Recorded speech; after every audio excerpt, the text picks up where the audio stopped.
Welcome to the assembly guide for the Gorilla Ride-On, manufactured by Toysphere. Tools required: screwdriver.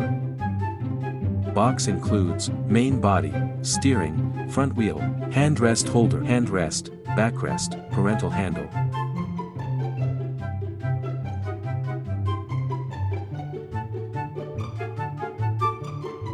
Take the main body of the Ride-On, insert the front fork completely into the main body.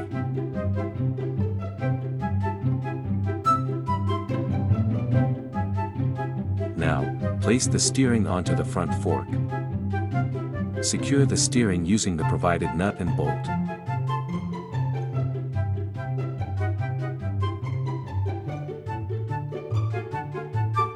Next, attach the backrest by pressing it firmly onto the main body until it clicks into place. Fit the handrest to the backrest, ensuring both sides are positioned at a 180-degree angle.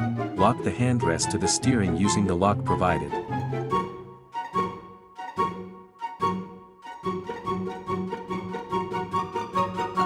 Open the battery cap.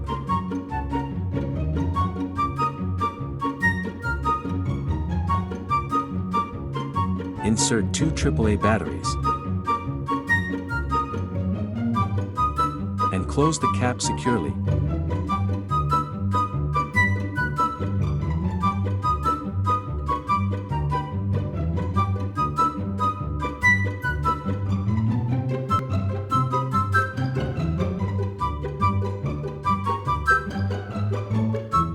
Finally, attach the parental handle to the backrest by using the lock button on the parental handle.